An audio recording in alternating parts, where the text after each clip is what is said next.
गौरांग गौरांग गौरांग गौरांग गौरांग गौरांग। दामोदर भगवान की लीला, जिसके लिए हम भगवान को दीप अर्पण करते हैं, उस दामोदर भगवान के स्वरूप को।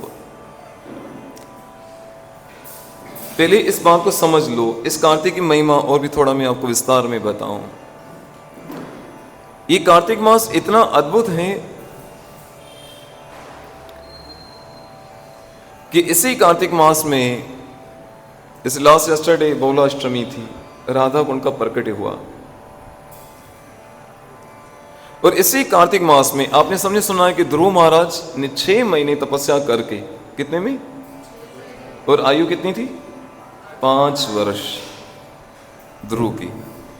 5 वर्ष की आयु में 6 महीने के अंदर अपनी साधना से, भक्ति से भगवान को जो प्रकट कर लिया था, वो इसी महीने में हुआ था, कार्तिक के महीने में। कौन सा महीना था? ये कार्तिक का महीना था। महाराज अम्बरीश, दुर्वासा मुनि के द्वारा जो कीर्तियां प्रकट की गई, उनको क्षति पहुंचाने के लिए ये घटना भी इसी कार्तिक मास में हुई थी।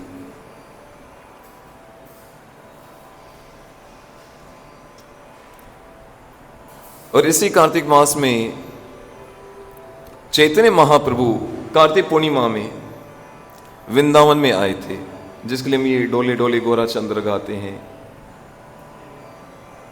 इसी कार्तिक मास में ये दीपावली, भगवान के अवतारों में एक अवतार धन्वंतरी भगवान, जिनके नाम से धनतेरस आप लोग मनाते हैं। धन्वंतरी भगवान जो अमृत का कलश लेकर प्रकट हुए। इस कार्तिक मास में और भी बहुत सारी चीजें हुई हैं। तो इसलिए कार्तिक मास कृष्ण को अति अति अतिशय प्रिय है। क्यों? क्योंकि इसकी मालकिन अधिष्ठात्री कौन है? स्वयं हमारी लाडली जो हैं, राधा रानी सरकार। तो जिस इस महीने में थोड़ी सी साधना करता है, उसको कृष्ण बहुत प्रसन्न होते हैं। और इस महीने में विशेषकर दीपदान अर्पण करने के लिए, मैंने लास्ट टाइम भी आपको जैसे बताया कि एक दीप अर्पण करने से ठाकुर जी इतना प्रसन्न हो जाते हैं कि उनके बदले में उन्हें देने के लिए मुझे कम पड़ जाएगा। इनको क्या दूं इसके बदले में, खुद को ही इनको दे देता हूं। स्वयं भगवान ही उनके हो जाते हैं जो इस महीने में दीप अर्पण करता है। और इस महीने के अंदर एक माला करने का 100 माला करने के बराबर पुण्य बताया गया है। कितनी महिमा इसकी बताई जाए। तो लास्ट टाइम जिस लीला को जहां पर अविराम दिया था, कहां पे विराम दिया था? कि जो दामोदर लीला हम जो याद करते हैं या दामोदर भगवान को दीप अर्पण करते हैं, उस लीला को हम आज कंटिन्यू कर रहे हैं। तो संक्षेप में लास्ट टाइम क्या करें, दामोदर अष्टक के एक एक स्टेंजा को वो थोड़ा विस्तार में समझने का प्रयास कर रहे थे, पर मुझे नहीं लगता ये 4 हफ्तों में उनका हो पाएगा। इसलिए हम डायरेक्ट इस लीला के में प्रवेश करते हैं। इस महीने विशेषकर भागवत को श्रवण करना चाहिए, और खास करके दशम स्कंद को, क्योंकि भागवत महापुराण के दशम स्कंद को भगवान का मुखमंडल कहा गया है। तो इस दशम स्कंद में ये लीला है, ये जो दामोदर लीला है। दिवाली के दिन है और यशोदा मैया ने सवेरे उठकर निर्णय किया कि आज मैं अपने लाला के लिए क्या करूं, खुद दही से माखन निकालूंगी। यशोदा मैया उस समय क्या थी, नंद बाबा की, वो कहते 9 लाख गायें थी। 9 लाख गायें, मतलब उस समय पर क्या था, सबसे जो बड़ा धनवान कैसे पहचाना जाता था? जिसके पास गौधन हो या उसके भूमि हो, उसको सबसे बड़ा धनवान माना जाता था। 9 लाख गायें जिनके पास हो, तो उनके पास कोई नौकर चाकर की कमी होगी क्या? नहीं। लेकिन यशोदा मैया ने खास करके उस दिन में, दिवाली के दिनों में बहुत काम होता है सबको घरों पे ना। अब तो घर के हैं, वो हैं घोंसले उसके परंदों के, इतने छोटे छोटे घर हैं। वो टाइम तो कितने बड़े बड़े, मुझे अपना घर याद है, उसमें साइकिल चलाओ, क्रिकेट खेलो तो भी कम पड़े, इतना बड़ा मैदान। अभी उस समय पर कितने बड़े घर होंगे सोचो। तो यशोदा मैया के पास कोई कमी नहीं थी, नौकर चाकरों के सारे काम करते थे, कोई दूध दोने का, कोई किसका, कोई किसका, कोई किसका। पर यहां यशोदा मैया स्वयं अपने हाथ से उस दिन खुद उन्होंने निर्णय किया, आज मैं अपने लाला के लिए क्या करूंगी, माखन निकालूंगी। रीजन क्या थी कि रोज रोज घर पे कंप्लेन आती है कि लाला ने माखन चोरी कर लिया। तो मेरे घर पे कोई माखन की कमी तो है नहीं, दूध की कमी नहीं, दही की कमी नहीं, ये दूसरों के घरों पे जाके माखन चोरी करता है। तो कारण क्या है? लगता है कि मेरे घर पे जो नौकर चाकर है ना, वो ठीक से लगता है वो कान्हा के लिए माखन सही से निकालते नहीं है। इसे आज के बाद मैं क्या करूंगी, मैं खुद उनके लिए माखन निकालूंगी। और कृष्ण के लिए जो माखन निकाला जाता था ना, वो कौन से दूध से, जमी हुई दही से निकाला जाता था? उसकी कुछ विशेष गायें होती हैं, और उन गायों का नाम था पदम गंदा, यानी जिनके दूध से पदम की यानी कमल के फूल की सुगंध आती थी। उनको विशेष प्रकार की घास खिलाई जाती थी, और वो गायें स्पेशली कृष्ण के लिए नियुक्त की कि खाली उनको ही क्या किया जाएगा, उनके लिए खाली दूध इसमें से वो पिएंगे, इन्हीं के दूध से उनके लिए माखन बनेगा, सब कुछ उनके लिए इसी गाय के दूध से होगा। और आज तो लोगों को पता नहीं गाय होती क्या है। पढ़े लिखे व्यक्ति के पास एक माता जी थी, बहुत हायर क्वालिफाइड, छोटा सा बच्चा था। तो किसी शहर में एक बड़ा सा एक कि वो ऐसे बैनर लगा हुआ, तो उसमें गौ माता बनी थी। बेटा वो जो आप दूध पीते हो ना काव माता का, वो देखो काव इसको बोलते हैं। अच्छा काव इसको बोलते हैं, लेकिन इसमें दूध के पैकेट तो दिख नहीं रहे। मतलब लोगों को पता नहीं गाय के, कुत्ते का पता है कौन से ब्रांड का कुत्ता है, और कुत्तों के नाम अलग अलग। मतलब ये हालत हो गई। एक्चुअली आज भी कुछ गायों के नाम होते हैं, उनकी नस्ल होती है, उनकी पहचान होती है। और सौभाग्य से इन चीज़ों में मुझे बहुत ज़्यादा शौक है, तो मैं ज़्यादा उसमें रिसर्च करता हूँ। आज के समय में गिर नस्ल की गाय ना सबसे टॉप मोस्ट महंगी होती है, और कम दूध देती है, उस दूध में सोने की मात्रा पाई जाती है, उसकी कोई निशानी है। और सौभाग्य से उनके दर्शन किए हैं। तो उस समय पदम गंदा नाम की गाय थी। तो उन गायों के दूध से, उन्हीं के दूध से बने हुए दही से, उन्हीं में से माखन निकालने का यशोदा मैया स्वयं प्रयास कर रही थी। दिवाली के दिन थे, सबको छुट्टी दे दी कि सबको अपने घर पे काम होंगे, तो मैं खुद दूध वो माखन बना रही हूं। तो सवेरे सवेरे उठी, पहले श्रृंगार किया। ऐसा नहीं कि ब्रश भी नहीं किया, बच्चे के लिए नाश्ता बना रहे हैं किचन में। वो क्या, वो बच्चे की बुद्धि बनेगी, गाउन पहना हुआ है, चलो भाई क्या हो रहा है। एक जो शिला प्रभुपाद जी कहते हैं कि हमारे घर पे ना दो चीजें ठाकुर जी को बहुत प्रिय लगती हैं। एक जहां पे ठाकुर जी बैठते हैं उनका मंदिर, दूसरी उनकी रसोई। रसोई में आज भी जो गांवों के लोग हैं ना, वो कभी बिना स्नान के रसोई में प्रवेश भी नहीं करते। यहां जाओ तो काकड़ों चूहे सब घूम रहे हैं। रसोई को इतनी महिमा दी गई है। तो यशोदा मैया ने सवेरे क्या किया, सवेरे उठी, पहले स्नान किया और श्रृंगार किया है। केसरी कलर की साड़ी पहनी है, और अपने बालों में क्या है, मालती के फूलों का गजरा पहना है। और सीधा आई, सुंदर सा जो मटका जिसमें से वो माखन निकाला जाता है उसको रखा, और बिलोनी ली और उसको माखन निकालने लगी। माखन निकालने लगी तो ऐसे जल्दी काम क्यों कर रही? देखो आज भी बहुत सारी माता ऐसे करती हैं, बच्चा सोया हुआ है ना, जब तो सोया तो चलो बहुत सारे काम कर लेते हैं, उनके उठने से पहले काम कर लें। तो इस भाव से यशोदा मैया सवेरे उठी कि लाला के जागने से पहले क्या करूं, मैं माखन निकालूं, घर का सारा काम कर दूं, क्योंकि इस समय दिवाली के दिन है, बहुत सारे काम हैं। तो यशोदा मैया बैठी, ये हम पढ़ते हैं, नमामीश्वरम सच्चिदानंद रूपम लसत कुंडलम गोकुले ब्रजमानम। ये लीला कहां पे? गोकुल में हो रही है, और गोकुल में वो स्थान आज भी, वो उखल भी आज रखा हुआ है वहां पे।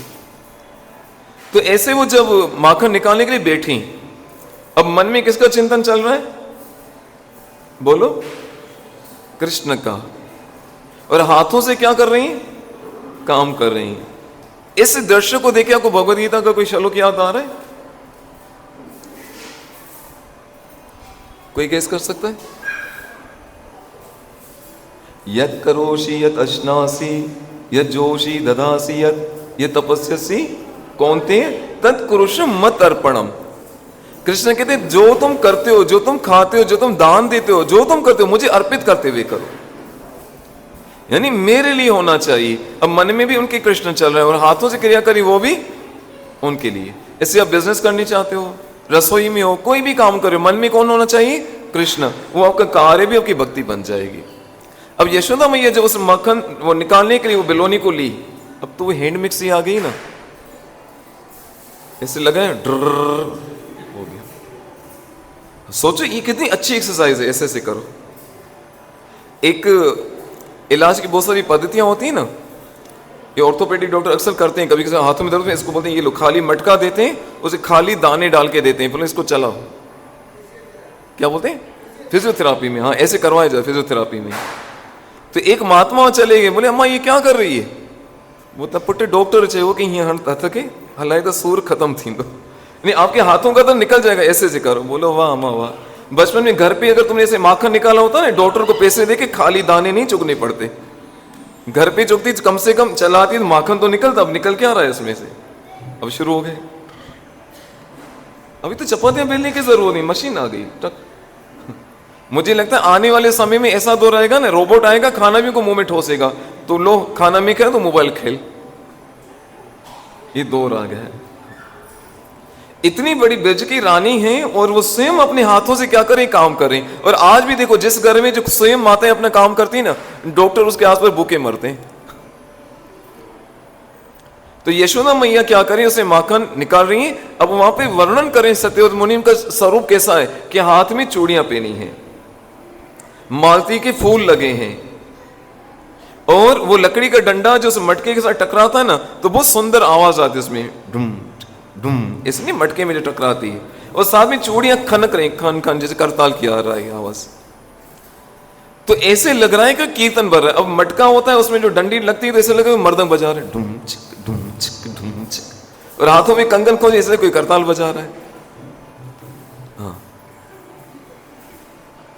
मटके की आवाज, चूड़ियों की आवाज, वो साथ में वो सत्यव्रत मुनि कह रहे उस समय क्या हो रहा है, यशोदा मैया कुछ गुनगुना भी रही है। बहुत सारे लोगों को आदत होती है बाथरूम में जाते हैं, वहां भी गा रहे होते हैं, कुछ बाथरूम सिंगर, कुछ लोग रसोई में भी गा रहे होते हैं, लेकिन गाते क्या है वो पता नहीं। गाना चाहिए, अच्छा है। मैं कहता हूं, कह रहा हूं, जिस व्यक्ति को साहित्य और संगीत से प्यार नहीं है, किससे? साहित्य और संगीत से प्यार नहीं, वो इंसान नहीं गिना जाता। जैसे संगीत और साहित्य, ये दो चीजें हमारे जीवन में होनी चाहिए। तो कह रहे उस समय यशोदा में कोई गुनगुना रही है। क्या गुनगुना रही है? कि कृष्ण ने किसी पूतना को मारा था, किसी अगासुर को मारा था, किसी बकासुर को मारा था, उन सारी लीलाओं को क्या किया था, ऐसे कविताओं के स्वरूप में रचना कर दी थी, और उस समय गुनगुना रही थी। और ऐसे गुनगुनाते हुए, उनको चलाते हुए कीर्तन कर रही है ना, तो मतलब वो मटका उसमें टकरा रहा है तो मर्दन की आवाज आ रही, चूड़ियों से करताल की आवाज आ रही, मुंह से गुनगुना रही है। ये ऑटोमेटिक कीर्तन हो रहा है, वन मैन शो। तो ऐसे में क्या हुआ, लाला की आंख खुल गई, हमारे ठाकुर जी की। तो मोस्टली हमने देखा होगा, छोटा सा बच्चा जब आंख खोलता है ना, तो पहले पहले क्या देखेगा, मम पप्पा किधर, देखा तो दोनों नहीं, तो पहले मां को ढूंढता है, ये बाय नेचर है एक वो। तो लाला ने देखा कि मैया, देखा तो मैया है नहीं, कहां चली गई। तो लाला धीरे से क्या हुआ, उस अपने इतने बड़े पलंग से उधर से रेंगते हुए, ऐसे बहुत टेक्निकल, पहले पाँव, बहुत टेक्निक से बच्चे नीचे उतरते बेड से, देखा है, पहले अपने पाँव ऐसे उल्टा लेटेंगे, फिर धीरे धीरे ऐसे रिवर्स गियर लगाएंगे, फिर अपने दोनों पाँव को लैंड करेंगे, ऐसे चादर को पकड़ो, धीरे से किस जमीन पे, बहुत सॉफ्ट लैंडिंग होती है। देखो कोई बच्चों को ऑब्जर्व किया करो, क्या ठाकुर ने बुद्धि दी है उनको। तो वो जैसे ही उन्होंने लैंड किया जमीन पे, अब देखा कि मां कहां गई, तो आवाज कहां से आ रही, देखा तो इस जगह से आवाज आ रही है, मां यशोदा के गुनगुनाने की आवाज आ रही। लाला धीरे से वहां पर आए। अब वहां से 2-3 बार जैसे उनको अपनी तरफ बुलाने के लिए प्रयास किया, मां यशोदा तो पूरी तरह मगन थी काम में। लाला ने देखा मां रिस्पॉन्स नहीं दे रही है, तो धीरे धीरे चलते हुए गए, चलते हुए गए, और मां यशोदा को ऐसे पीछे से अपने हाथ बहुत कोमल से प्यारे कर कमल ऐसे मां यशोदा गले में डाल दिए। मां यशोदा समझ गई लाला तो जागे, अब तो काम पूरा हो गया। तो मैया ने हल्का सा देखा, फिर काम में बिजी हो गई। लाल ने कहा नहीं, मुझे भूख लगी है, मुझे स्तनपान करना है। मैया चाह रही कि नहीं अभी नहीं बेटा, मुझे काम करने दो, बहुत सारा काम है। लेकिन लाला माने नहीं, और क्या हुआ, धीरे से एक हाथ से ऐसे मैया के कंधे को पकड़ा और एक हाथ से उनके हाथ को पकड़ लिया और सीधा यहां पांव रख के चढ़ गए। यशोदा मैया ने जब कृष्ण को इस प्रकार देखा तो यशोदा मैया बड़ी खुश हुई कि बुद्धि बहुत ज्यादा है, ये देसी गाय का जो घी ये माखन खा के ना लाला में बुद्धि आ गई है। कैसे पकड़ा है और कैसे देखो चढ़ गया, और चढ़ते क्या कि मथनी को रोक लिया, अब तो चला नहीं पा रही। तो मैं यशोदा को बड़ी प्रसन्नता हुई कि लाला ने क्या किया, इतनी बुद्धि आ गई अभी से, कैसे रोकना है। और आजकल रिस्पॉन्स पता नहीं भैंस आई कि गाय आई। वो सच्ची में नहीं बुरा हुआ ही, वो अलग अलग ट्यून होती हैं। सच्ची कहूं ना, कोई कहता है मैं राजधानी में जाऊं, कोई कहता है मैं धुरंटो में जाऊं, कोई कहता है मैं जो आज नई नई ट्रेनें निकली, भले कितनी से महंगी टिकट निकालो, मैं अपना एक वो अनुभव बता रहा हूँ, कितनी महंगी सी टिकट निकालो, लेकिन सामने आपकी सीट पे एक छोटा सा बच्चा जो भी नवजात 5-6 महीना का हो, वो तो आपको 6,000 की टिकट आपकी गई पानी में। मैंने नोट किया। तो वो माँ यशोदा को ऐसे रोका और खुशी भी माँ यशोदा के, लाला में अभी से बुद्धि आ गई और सीधा चढ़ गए, मथनी को रोक लिया। अब यहां पर महात्माओं ने बड़ी टीका की है सुंदर कि लाला उस समय माँ यशोदा के पास क्यों गए, क्योंकि भगवान ने स्वयं भागवत में कहा है ना, न हम तिष्ठामि, जिसको ये श्लोक आता है पढ़ो जरा, न हम तिष्ठामि वैकुंठे हृदय न योगी नाम यत्र गायंती मद भक्ताम तत्र तिष्ठामि नारद। स्वयं भगवान कहते हैं न हम तिष्ठामि वैकुंठे, मैं वैकुंठ में नहीं रह पाता हूं। कब? न हम तिष्ठामि वैकुंठे हृदय न योगी नाम, जो योगी लोग ध्यान लगाते उनके हृदय में भी नहीं रह पाता हूं। यत्र गायंती, जहां मेरे भक्त मिलकर कीर्तन करते हैं।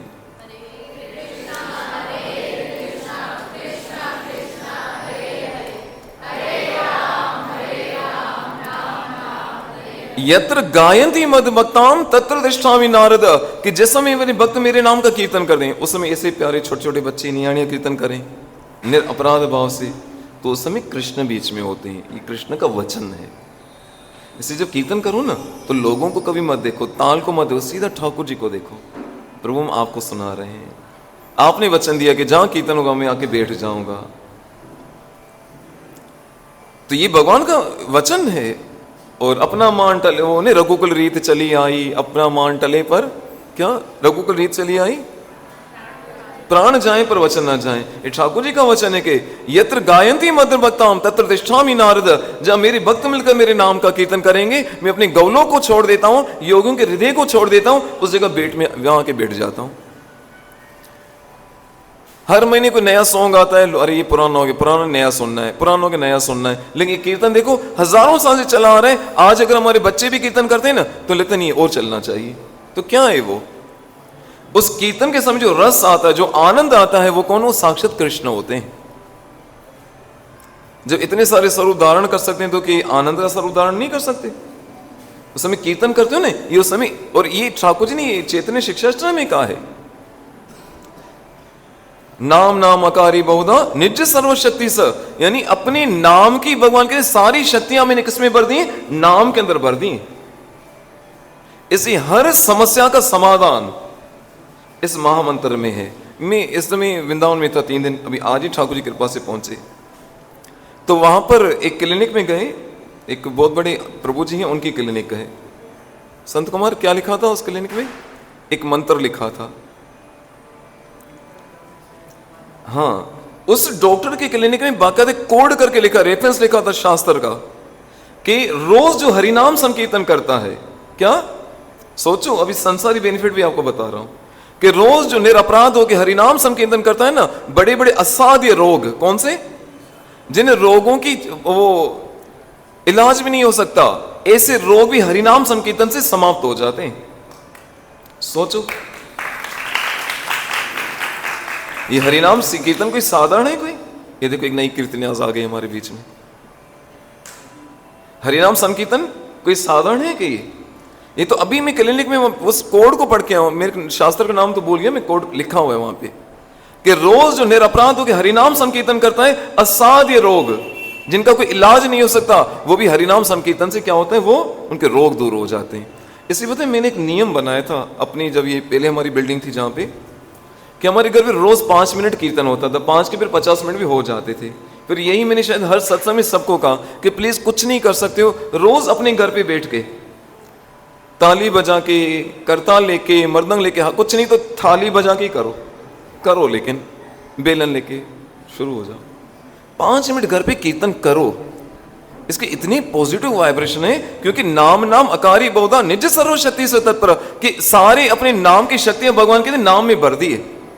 ये तो अभी मैं वृंदावन में उस डॉक्टर साहब की क्लिनिक में देख कर आया, श्लोक लिखा हुआ है कि रोज जो हरिनाम संकीर्तन करता है उसको अगर कोई असाध्य रोग हो जिसका इलाज संभव नहीं, वो भी क्या हो जाता है, रोग दूर हो जाता है। क्या ये हरिनाम संकीर्तन साधारण है क्या? स्वयं ठाकुर जी ने कहा सारी शक्तियां भर दी। फिर ये श्लोक जो कहा, नाम तिष्ठामि वैकुंठे हृदय ने योगी नाम, उस समय मुझे गौलोक भी अच्छा नहीं लगता, योगियों का हृदय भी अच्छा नहीं लगता। कब? जब मेरे भक्त मिलकर मेरे नाम का कीर्तन करते हैं, हरे कृष्ण कृष्ण बोलो, सब बोलो, हरे राम। तो जब कीर्तन करो उस समय भूल जाओ कौन आपको देख रहा है, आप कौन सी ट्यून गा रहे हो, ये सोचो मैं किसके लिए गा रहे हो, कृष्ण के लिए। कृष्ण ने वचन दिया कि मैं आपसे मिलने के लिए कीर्तन में आऊंगा, और आते हैं। उस समय जो आनंद आता है ना, वो कृष्ण ही है। क्यों रोज हमें ट्यून चेंज नहीं करनी पड़ी, रोज वही महामंत्र, 1000 साल से वही कीर्तन। कली काले नाम रूपे कृष्ण अवतार, हरिनाम संकीर्तन को साधारण मत समझो। मुझे बहुत खुशी होती है, अभी हमारे बच्चों में बहुत अच्छे कीर्तनियास निकल रहे हैं, और अच्छे निकलेंगे, सब्र करो। अब तो स्टार्ट हुआ है, मैं पहली लाइन क्या कहते आते, अभी तो हमारा गेम स्टार्ट हुआ है, अब तो क्या करना है, बहुत ऊंचाइयों पे जाना है। इन बच्चों को बोला था मैंने, आप आए थे ना सब, मैंने एक बार वृंदावन जी स्टूडियो रिकॉर्डिंग कराएंगे सबकी, जैसे लोकेश की करवाई थी। रेडी हो ना, तो प्रैक्टिस करो, practice make him in perfect, ठीक है। तो ये कीर्तन, तो मतलब कहते हैं ये महात्मा ने टीका की कि कृष्ण उस समय इतनी आराम की नींद सो रहे तो वहां पर क्यों आए? कहा, अरे मैंने तो बोला है शास्त्रों में कि नाहम तिष्ठामि वैकुंठे हृदय ने योगी नाम, कि जब मेरे नाम का कोई कीर्तन करता है तो मैं गौलोक को छोड़ के आता हूं, योगियों के हृदय को छोड़ के आता हूं। यहां तो मेरी अपनी मां कीर्तन कर रही है। कौन? मेरी अपनी मां कीर्तन करी, वो भी क्या बजा के, मर्दन की जगह मटका बज रहा है और करताल की जगह चूड़ियां खन खन कर रही हैं, और साथ में क्या गा रही हैं, जो कृष्ण ने लीलाएं कि उनको गा रही हैं। कृष्ण ने कहा मेरी मां कीर्तन कर रही, अगर मैं नहीं जाऊंगा तो मेरा वचन झूठा हो जाएगा। इससे कृष्ण उसने ऐसी आनंद भरी, सुबह की नींद कितनी अच्छी होती है ना, ऋषि के मंगलारती में उठ के देखो, वाह, सबसे बेस्ट नींद आने का टाइम मंगला आरती।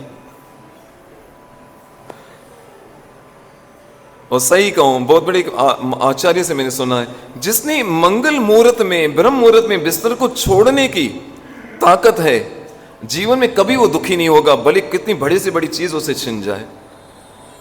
ब्रह्म, अच्छा ये मंगल आरती का मतलब क्या, जो सबका मंगल करे। और मंगल आरती कौन से समय में होती है? ब्रह्म मुहूर्त में। ब्रह्म मुहूर्त का मतलब क्या? एक होता है, देखो आपको किसी मिनिस्टर से मिलना है तो आप उससे क्या लोगे? अपॉइंटमेंट लोगे, डॉक्टर से भी अपॉइंटमेंट लोगे, अपॉइंटमेंट टाइम लेना, भाई इससे मिलने का मुहूर्त कौन सा है, इंग्लिश में इसका अपॉइंटमेंट लिया, और हमारी संस्कृत भाषा में कहते हैं कि इसके मिलने का मुहूर्त कौन सा है, ऐसे कहते हैं ना, मिनिस्टर से मिलने का टाइम, मिनिस्टर मिलने का मुहूर्त कौन सा है, कौन सा टाइम है। इस समय को नाम ही क्या दिया गया है? ब्रह्म मुहूर्त। ब्रह्म कहते हैं ठाकुर जी को, ठाकुर जी से मिलने का समय कौन सा है? सुबह को मिलने का समय, 3:30 से 5 बजे के बीच में। कितने बजे? हाँ बोले, इतना जुल्म क्यों कर रहे हो भाई, ये तो कृपा है बापू जी भक्ति पाजी, 6 बजे जो दिया है।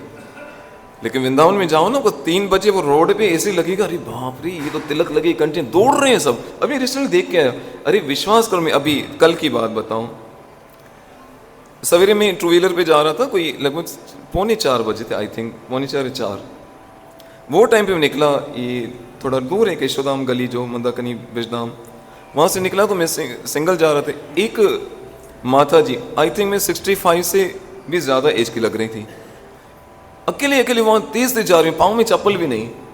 तो थोड़ा सा आगे बढ़ा तो लगता है ठाकुर जी ने प्रेरणा दी, थोड़ा रुको। मैंने कहा माँ क्या कहीं जाना है? बोलते बेटा इस्कॉन छोड़ दोगे, मुझे मंगलारती भी जाना है। अरे मैंने कहा वहां 3:45 और इस माता जी की हेल्थ देखो, एज देखो, और क्या इसके भाव है इसके अंदर। अब उसको वहां से लेकर मैं वहां तक खाली छोड़ा। अब विश्वास को इतने आशीर्वाद मुझे दी, इतने आशीर्वाद दी, इतने आशीर्वाद ब्रज धाम में कार्तिक मास में। वाह प्रभु, मेरा तो आना ही सफल हो गया। वो कार्तिक इसलिए वैष्णव से प्रार्थना करता हूँ, प्लीज मुझे आशीर्वाद दो, मेरा भजन अच्छा हो, अच्छा प्रचार कर सकूंगा। वैष्णव दिया करो आशीर्वाद, कंजूस मत बना करो। वैसे कि नियाणियों से कहता हूँ, मैं तो कहता ना आई लव बेटी, आपसे भी है भाई, बैलेंस बना के रखना पड़ता है। मतलब इतनी एज और इतना उत्साह देखो ठाकुर जी के प्रति। मंगल आरती यानी उनको इच्छा है कि किससे मिलने जा रहे, ब्रह्म मुहूर्त यानी कि भगवान से मिलने का समय। अगर ठाकुर जी से मिलना है तो किस समय मिलो, ब्रह्म मुहूर्त में उठो। उल्लासनगर तो 6 बजे भी चलेगा बिल्कुल। अब क्या मैं बोलूं, देखो तो सही वृंदावन में क्या अद्भुत। ठीक है, तो ये कृष्ण ने यहां पर, अब यहां पर इस लीला को थोड़ा विराम देते हैं कि कृष्ण वहां से उठकर खाली आए। क्यों? क्योंकि मैंने ये वचन दिया है कि जहां मेरे भक्त मिलकर मेरे नाम का कीर्तन करेंगे, अपने गवलों को छोड़कर, योगियों के हृदय को छोड़कर मैं आ जाता हूं। तो मेरी मां अपनी कीर्तन कर रही तो मैं क्यों ना जाऊं। इसलिए कृष्ण उठ करके वहां पे आए और क्या किए, मथनी को रोक लिया, प्लीज स्टॉप, अब मैं आ गया हूं। और फोर्स करने लगे, मुझे भूख लगी, मुझे भी स्तनपान करना है। माँ तो रोक रही हैं, लेकिन कृष्ण भी मान नहीं रहे। और ऐसे करते करते मजबूरन माँ को क्या करना पड़ा, उस मथनी को चलाना छोड़ना पड़ा और लाला को अपनी गोदी में ले लिया। अब लाला को और मैया को एक दूसरे को देखने दो, उनको आनंद लेने दो। बहुत अद्भुत ही लीला है। और प्रयास करूंगा नेक्स्ट टाइम थोड़ा इसको स्पीड में ले, ताकि 3 हफ्ते होंगे, 4 हफ्ते जो मिले हैं कार्तिक, उसमें इस कथा को पूरा कर पाए। और इस कार्तिक मास में विशेषकर इसको जरूर श्रवण करना चाहिए, दशम स्कंद को, इस दामोदर लीला को जब दीप अर्पण करते हैं, इसकी बहुत अद्भुत महिमा है। इस कार्तिक मास में अगर आप सूर्य के निकलने से 1 घंटा पहले, कितने बजे सूर्य निकलता है? अच्छा, जिसको जो सुविधा ना वो अपना टाइम फिक्स किया हुआ उसने, जब जागो तब सवेरा।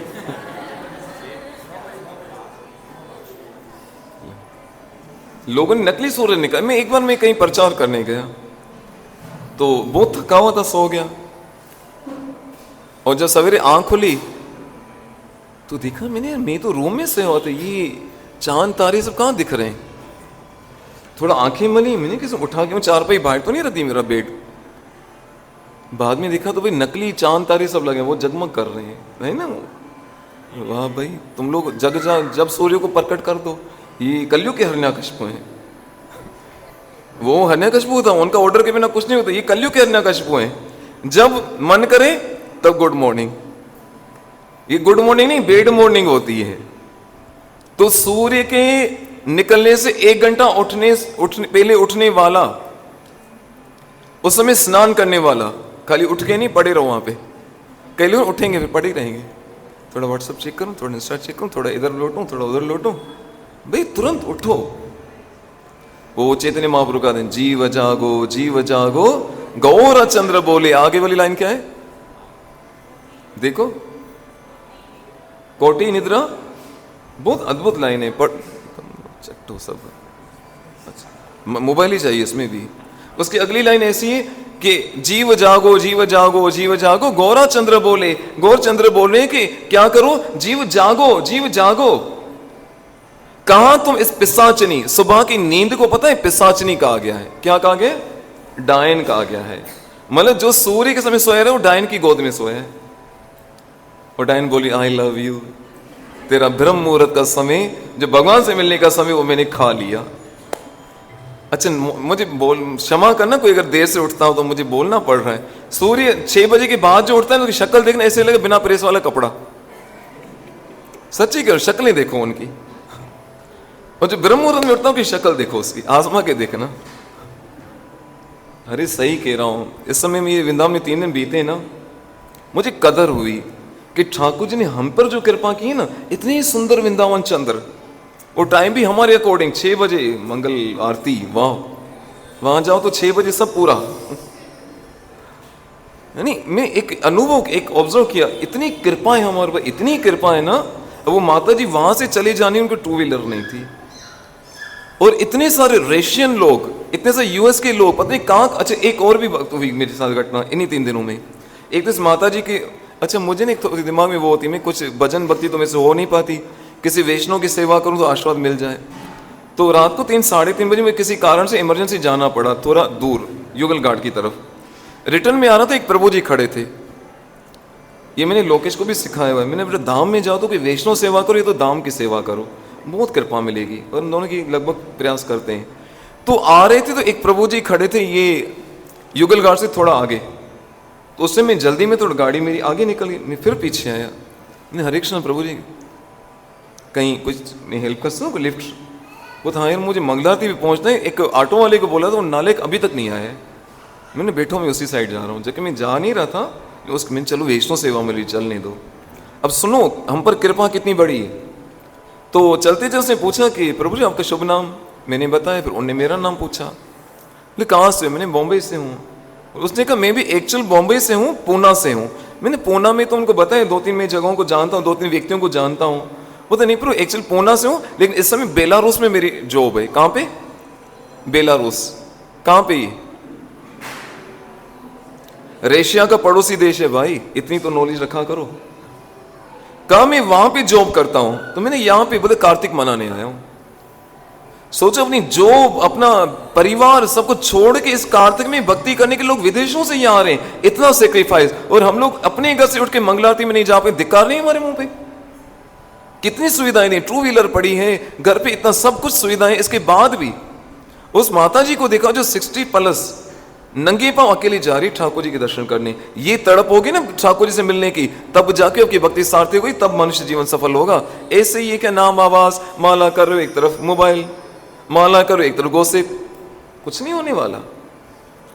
इसलिए जीव जागो, जीव जागो, जीव जागो, गौर चंद्र बोले जागो। भक्ति सिद्धांत सरस्वती महाराज कहते हैं, प्रभुपाद जी के गुरुदेव, कि आपको इस कलयुग में ये अपना मन है ना, वो भजन साधना करने नहीं देगा, भक्ति करने नहीं देगा, 100 बहाने बनाएगा। आप करके देखो, आप 16 माला का नियम लो, 14 माला हो जाएंगे ना, बोलो 14 तो हो गए, 2 बाद में करेंगे, और वो 2 रात के 12 बजे के बाद भी नहीं होगी, गारंटी से कहता हूं। आजमा के देखना, इतनी माया बीच में आती है। वो 2 पे अटके लटका देती है, जिसने वो सांप सीढ़ी वाला गेम खेलते हैं। चलते चलते चलते 98 पे पहुंच के 99 आए तो सीधा फिर से 0। अरे भाई दृढ़ संकल्प के साथ। एक बहुत बड़े संत है राधा बाबा, बहुत फेमस है, बहुत अद्भुत संत थे। उनका एक में लाइन पढ़ रहा था, उन्होंने कहा कि नाम जप करने के लिए जिद्दी बनो। क्या करो? जिद्दी बनो। आपका मन 100 बहाने देगा, आपको माला करने दे, जिद्दी बनो। नहीं मैं इस वाला करके फिर उठूंगा, नहीं मेरी तो कमर दुख रही है, मेरे तो गला दुख रहा है, मैं तो नींद आ रही, मुझे तो ये हो रहा है। भगवान न करे कोई हॉस्पिटल में पड़ा हो ना चाहते 15 दिन में बेड पे लेटना पड़ता है। इसी उस जब माला करने के टाइम ना, वो टाइम याद किया करो कृष्ण ने कितनी बड़ी कृपा की है। मैं हैरान था, बेचारे लोग विदेशों से लोग यहाँ भक्ति करने आते हैं। तो हमें तो ठाकुर ने भारत में जन्म दिया है, भारत में भक्ति करने का अवसर दिया है, इसका पूरा लाभ लेना चाहिए। इसलिए मैं आशा करता हूँ इस कार्तिक मास में इसका पूरा लाभ लोगे। दीपदान खुद भी करो, दूसरों को प्रेरित करो, अपना जप डबल करो, मंगलारती में उठने का प्रयास करो, 1 महीना करो ये जरूर। मैंने लास्ट टाइम बताया था, सत्यभामा जो ठाकुर जी की पटरानी, वो कृष्ण से पूछती हैं मैंने से कौन से पुण्य कर्म किए, कौन से यज्ञ किए, कौन से तीर्थों में स्नान किया है जो मुझे इस जन्म में आपकी पटरानी बनने का इतना सौभाग्य मिला है। स्वयं कृष्ण अपनी पत्नी सत्यभामा को कहते हैं कि तुमने कार्तिक मास का पूरा पूरा पालन किया है। अगर किसी की शरीर की अवस्था ऐसी नहीं ना, तो मानसिक तौर पर करो। भले बेड पे पड़े पड़े सोचो मैं अभी मंगल आरती कर रहा हूँ, अभी स्नान किया है मैंने, मानसिक तौर पर ठाकुर जी उसको भी स्वीकार करते हैं। इससे बड़ी और अच्छा जिनको शरीर में शक्ति उनके लिए नहीं। हाँ ऐसा नहीं वो शुरू हो जाओ सब, हम लोग बड़े चंडड़े हैं इस चीज में। जहां कंसेक्शन मिली, जहां उंगली तो वहां पांव पकड़ लेते हैं, गजेंद्र की तरह, ग्राह की तरह।